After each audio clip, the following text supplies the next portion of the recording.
ದೇಶದ ಹಲವಾರು ಕಡೆ ನಡೆದಂಥ ಉಗ್ರಗಾಮಿಗಳ ದಾಳಿಗೆ ಕರಾವಳಿ ನಂಟು ಇರುವುದು ಹೊಸ ವಿಚಾರ ಅಲ್ಲವೇ ಇಲ್ಲ.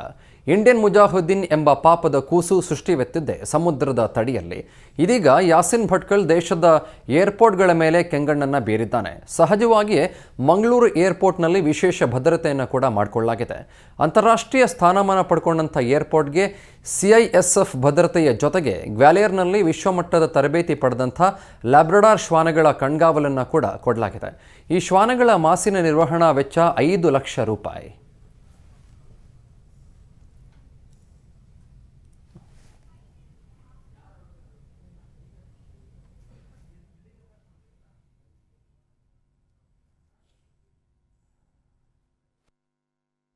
ಈಗ ನಾವೊಂದು 40 ಲಕ್ಷ ರೂಪಾಯಿ ಡಾಕ್ನಲ್ಲಿ ಬಿಲ್ಡಿಂಗ್ ಕನ್ಸ್ಟ್ರಕ್ಟ್ ಮಾಡಿದ್ವಿ.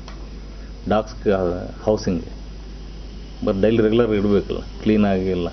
ಡಾಕ್ಸ್ ತುಂಬ ಕಾಸ್ಟ್ಲಿ ಇರುತ್ತೆ. ಆಮೇಲೆ ಅದಕ್ಕೊಂದು ವೆಹಿಕಲ್ ಇದೆ, dog squad vehicle. So 4 dogs ಇದೆ ನಮ್ಮದು. ಸೊ ಅರೌಂಡ್ ದಿ ಕ್ಲಾಕ್ ನಮ್ಮ ಆಪ್ರೇಷನ್ಸ್ ಟೈಮ್ನಲ್ಲಿ ಶಿಫ್ಟ್ ಬೈ ಶಿಫ್ಟ್ ಒಂದೊಂದು ಡಾಗ್ನ ತೊಗೊಂಡು ಬಂದು inside the terminal building, outside terminal building, ಪ್ರೆಮಿಸಸ್ನಲ್ಲೆಲ್ಲ ಅದು ಚೆಕ್ ಮಾಡಿಸ್ತಾ ಇರ್ತೀವಿ.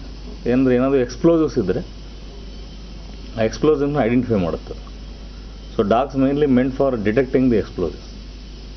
So many explosives, the 200 varieties of explosives ಅದಕ್ಕೆ ಟ್ರೈನಿಂಗ್ ಇರುತ್ತೆ ಆ ಡಾಗ್ಸ್ಗೆ. ಸೊ ಆ 6 ಮಂತ್ಸ್ನಲ್ಲಿ ಮೇನ್ಲಿ ಅದು ಟ್ರೈನಿಂಗ್ ಇದಿರುತ್ತೆ. Any passenger, anybody want to trying to bring this thing ಅಂದರೆ ಇಮ್ಮಿಡಿಯೇಟ್ಲಿ ಅದು ಐಡೆಂಟಿಫೈ ಮಾಡಬೇಕು. ಇಷ್ಟು ಒಂದು 30-40 ಮೀಟರ್ಸ್ ದೂರದಿಂದನೇ ಬಿಲ್ಡಿಂಗ್ ಒಳಗಡೆ ಬಂದರೆ ಆ ಸ್ಮೆಲ್ನೇ ಇಟ್ ವಿಲ್ ಐಡೆಂಟಿಫೈ. ಸೊ ಅದಕ್ಕೋಸ್ಕರ ಡಾಗ್ಸನ್ನ ಮೇನ್ಲಿ ಮೇಂಟೈನ್ ಮಾಡ್ತಾರೆ.